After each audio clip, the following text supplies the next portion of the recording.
Hello বন্ধুরা, আজ আমি আপনাদের দেখাবো কিভাবে আপনারা নোকিয়া টু টু ফোনে, অ্যান্ড্রয়েড ফোনটিতে আপনারা স্ক্রিন রেকর্ডার চালাতে পারবেন। এজের স্ক্রিন রেকর্ডার অনেকেই চালাতে গিয়ে নোকিয়া টু চালাতে পারে না, যেহেতু ভিডিও যখন করে তখন ভিডিও চলাকালীন সময় দেখা যায় যে স্টপ হয়ে যায় ভিডিও, বা রেকর্ডিং স্টপ হয়ে যায়, এজের স্ক্রিন রেকর্ডারটি আর থাকে না।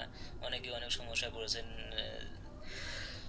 এখন আমি আপনাদের দেখাবো কিভাবে আপনারা এই যে স্ক্রিন রেকর্ডারটি সব সময় রানিং রাখতে পারবেন, যতক্ষণ ইচ্ছে ততক্ষণ আপনি রেকর্ড করতে পারবেন, কোনো চলে যাবে না। এটি করার জন্য আপনাকে প্রথমে সেটিং অপশনে ঢুকতে হবে। প্রথমে সেটিং এ ঢুকবেন। সেটিং এ ঢোকার পর নিচের দিকে স্লাইড করুন, করতে করতে দেখবেন যে অ্যাপস যে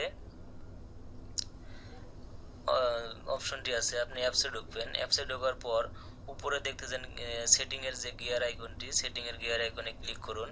সেটিং এর গিয়ার আইকনে ক্লিক করলে আপনি সবার নিচে যাবেন। নিচে দেখবেন অ্যাডভান্সে দেখেন স্পেশাল অ্যাক্সেস। অ্যাডভান্সে দেখুন স্পেশাল অ্যাক্সেসটি আছে, আমরা এই স্পেশাল অ্যাক্সেসে ক্লিক করুন। স্পেশাল অ্যাক্সেসে ক্লিক করলেই এখানে অনেক সেটিং দেখাবে, ডাটা অ্যাক্সেস দেখাইতেছে।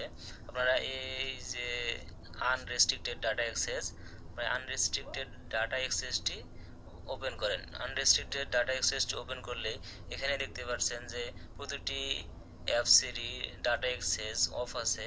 এখানে আপনি যে অ্যাপসগুলো ডাটা অ্যাক্সেস অন করে দেবেন সে গুলো ডাটা সীমাবদ্ধতা রবে একটি ডাটা কাটার জন্য। যেহেতু আপনার এজেড স্ক্রিন রেকর্ডারটি চলতেছে না, সেহেতু আপনি এজেড স্ক্রিন রেকর্ডারের ডাটা অ্যাক্সেসটি অন করে দেবেন। দেখুন ডাটা অ্যাক্সেসটি অন করে দেওয়া হলো। অন করে দেওয়ার পরে আপনার কাজ শেষ।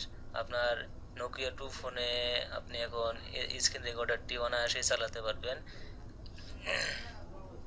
আর ভিডিও স্ক্রিন রেকর্ড করা অবস্থায় আর আপনার স্ক্রিন রেকর্ডারটি চলে যাবে না, চলাকালীন বন্ধ হবে না। তাহলে বন্ধুরা, ধন্যবাদ সবাইকে আমার ভিডিওটি দেখার জন্য, এবং আমার চ্যানেলটি সবাই সাবস্ক্রাইব করবেন প্লিজ।